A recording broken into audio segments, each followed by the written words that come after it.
Boa noite, pessoal. Fernando Valdetaro, professor de Química. Eu vou estar aqui apresentando uma parte da aula para vocês de modelos atômicos, né? Os modelos atômicos que fizeram, eles vão iniciando, né, com essa parte de estudo dos átomos desde o início. E a aula de hoje ela vai até o modelo atômico de Rutherford. E o que é importante nos modelos atômicos é vocês ficarem cientes de uma coisa: é saber a evolução do modelo atômico. Quando você tem a evolução do modelo atômico e uma noção de tempo, né? Como estava toda a parte de modelos atômicos naquela época, como é que era em 1803, como é que estavam os estudos científicos, eram as épocas que estavam descobrindo tudo, tudo era novo, tudo era novidade, e até chegarmos aos tempos atuais, beleza? Então, vocês terão uma aula de modelos atômicos e eu vou estar citando algumas coisas aqui bem legais para vocês. Vamos lá para o nosso slide, para a nossa aula.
Bem, é, falar de modelos atômicos é você falar, na verdade, do átomo, né? O átomo é a menor parte da matéria, né? O átomo é a menor partícula, né? Que você consegue, que está ali dentro de uma determinada matéria. Então, o átomo, como diz o texto aí, é a menor partícula capaz de identificar um elemento químico e participar de uma reação química. Vale lembrar que modelos atômicos, como o de Dalton, sempre ele dá muita ênfase nessa parte aí, tá? Nós vamos falar daqui a pouquinho. Os estudos do átomo, né, como eu falei, eles vêm lá da Grécia, né, antiga, e tínhamos o Leucipo e Demócrito, que eram os dois que trabalhavam com a parte da química, da física e com essa ideia de estudos do átomo, né? E aí vem toda essa ideia que vem do átomo ser a menor parte da matéria. E aí eles falam que o átomo é impossível de dividi-lo em partes menores, né? Tanto que o nome átomo vem do A, negação, né? Não.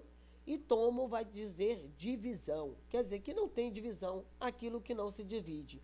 Algumas pronúncias também já vi falar que o átomo, o tomo significa tamanho. Então aquilo que não tem tamanho. E durante o tempo de estudos dos gregos, foram desenrolando esses estudos, vários cientistas tentaram levar a ideia, né? E principalmente quando eu falo na aula, né? Vem Cristo, vai Cristo e todo mundo respeitando esse modelo atômico ainda da Grécia.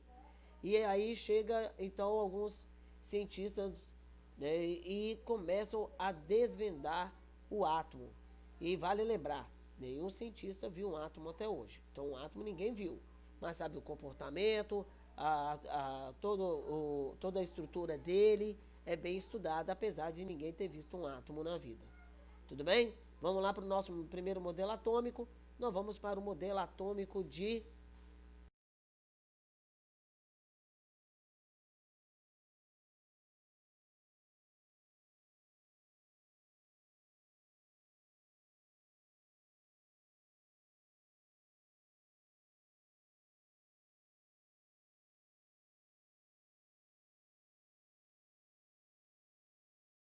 Dalton.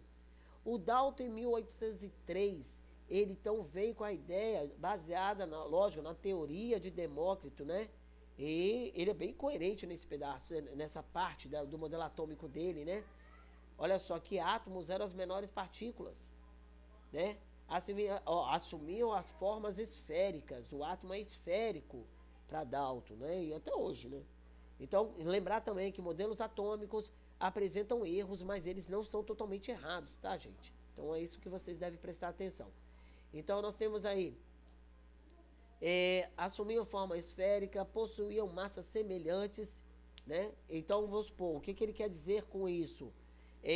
O elemento químico ferro, então ele sabia que a massa do átomo de ferro, né, dos átomos que venham compor o elemento químico ferro, era elemento químico, era um determinado elemento químico ali, né? Então vamos dizer assim, que a massa do elemento, dos átomos de ferro, todos os átomos que apresentavam a mesma massa, eles se juntavam e formavam o elemento químico ferro. Então, todos os átomos que apresentavam as mesmas características, massas semelhantes, então eles iam se juntar e formar o elemento químico, por exemplo, cobre. Vale lembrar que Dalton não fala de prótons e nêutrons, não, é lá na frente. É 100 anos, mais de 100 anos depois. Então ele não fala, mas ele dá essa ideia da massa do átomo. Então o átomo para Dalton é maciço, indivisível, impenetrável. Vale lembrar também que Dalton dava a ideia de que falava, né, ele afirmava que as reações químicas são rearranjos de átomos. Então, vinha da base do Lavoisier, nada se perde, nada se cria, tudo se transforma, quando o Lavoisier falava na natureza. Então, as reações químicas, sim, são rearranjos de átomos. Vocês vão ver lá na frente, nos cálculos químicos, por exemplo, que nós temos que fazer o balanceamento. Se você tem 2 átomos de carbono no reagente, você tem que ter 2 átomos de carbono no produto. Então, os rearranjos de átomos. Então, quando ele fala que o átomo é esférico, maciço, desculpa, indivisível, impenetrável, ele tem a ideia, então, da teoria da bola de bilhar. Uma bola de bilhar. Então, você, analisando o desenho que nós temos aí, nós temos, então, a teoria da bola de bilhar de Dalton, né? Que é o átomo dele, né? Facinho de desenhar, né? Só uma bolinha. Mas isso foi um grande desenvolvimento para o estudo do átomo na época, né, de 1803. E vamos agora acrescentar, né? Vamos acrescentar aí 94 anos, tá, gente? Vamos 94 anos à frente e nós vamos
para o modelo atômico de Thomson. John Joseph Thomson, 1897, ele faz a descoberta dos elétrons, então carga negativa. E aí ele vai, na verdade, ele deixa o modelo de Dalton defasado, um pouco defasado, porque ele já veio com um novo modelo atômico, então ele veio com esse modelo, né, que o átomo, ó, o átomo ainda, pessoal, olha só, e para ele o Thomson, desculpa, o Thomson ele não fala de núcleo. O Thomson fala então que o átomo era uma esfera maciça, uma grande massa de carga positiva com elétrons incrustados e tornando-se assim eletricamente neutro. Quer dizer que as cargas positivas e negativas, né, estavam na mesma proporção. Em sala de aula eu falo muito, você analisar, vou botar aí uma ideia que é a teoria do pudim de passas.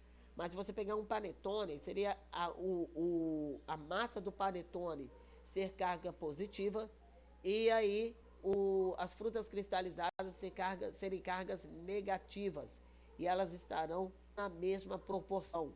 Como assim? Se você tem 50 gramas de massa, você teria que então ter 50 gramas de frutas cristalizadas nesse panetone seu. Tudo misturadinho ali. Legal? Beleza? Mas essa ideia dele vem de um tubo de raio catódico. E tá, e o que seria então o tubo de raio catódico?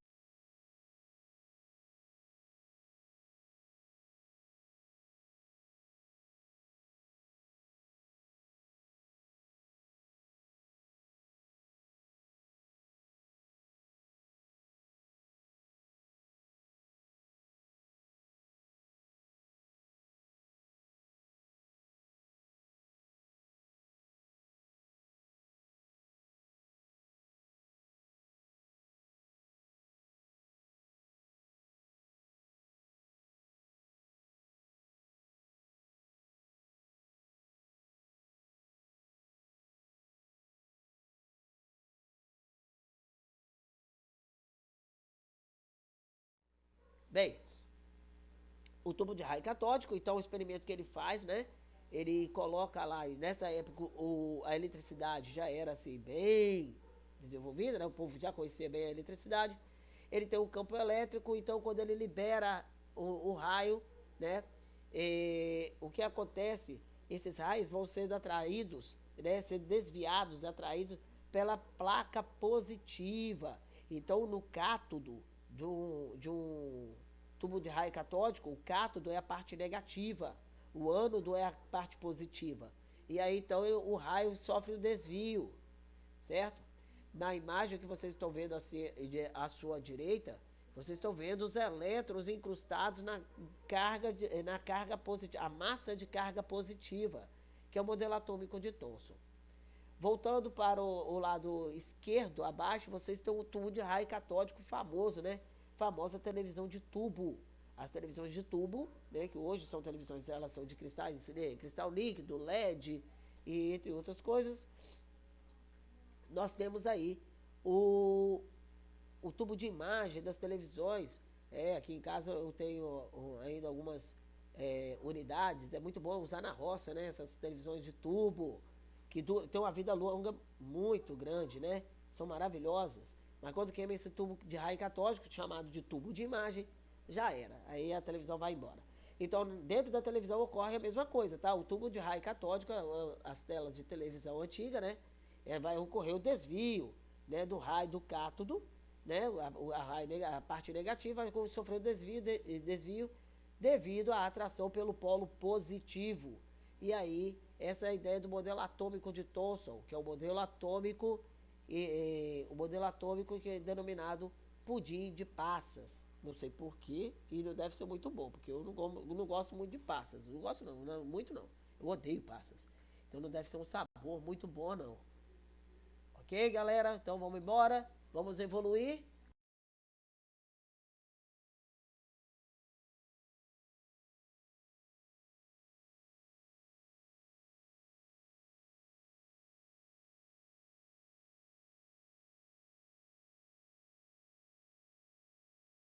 Bora. Então vamos para o modelo atômico de Rutherford de 1911.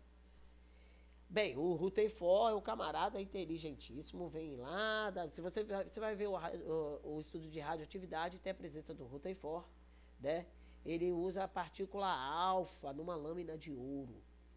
E aí ele monta esse artefato, né, todo para fazer esse modelo atômico. Um pouco à frente, eu vou explicar já no desenho direto, depois vocês vão lendo o texto aqui para dar uma reforçada, legal? Então,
à sua esquerda você tem a fonte dele, a fonte radioativa. Ele usa na fonte radioativa, na época, o polônio, né? Elemento químico descoberto pela Marie Curie, fantástica Marie Curie. E ele libera essa radiação, e então você sabe que ali tem a partícula, então a partícula alfa, ela é positiva e ela vai em direção à lâmina de ouro, tá? A lâmina de ouro. Quando ele faz esse lançamento da partícula alfa, o resultado que ele tem é o seguinte: são desvios, alguma partícula ela retorna, né? Na imagem chamada partícula ricocheteada, essa partícula volta, algumas sofrem desvios e boa parte da partícula, vamos dizer assim, os 95% da partícula passa direto. Passa direto. E aí fica esse mistério no ar. Mas por que ocorre esse resultado? Vamos lá. Na verdade, o núcleo do átomo é de caráter positivo. Então, quando o núcleo do átomo é de caráter positivo, ele tem essa conclusão, ele tem a conclusão que o átomo tem um núcleo, tá? É isso que ele tem, a conclusão que o átomo tem um núcleo. E um núcleo muito, muito, muito pequeno. Esse núcleo, então, ele tem caráter positivo. Então, quando a partícula vai em direção do núcleo, então essa partícula, então, ela é ricocheteada porque cargas iguais se repelem. Quando ocorre o desvio do outro lado da lâmina, é porque essa partícula alfa passa bem próxima do núcleo. Então, vai sofrendo seus desvios. E também ocorre, então, o fato da partícula alfa passar em grande quantidade pela lâmina de ouro sem ser desviada. Aí vem toda toda a definição, né? Mas por que esses 95% passam direto? Bem, vamos lá.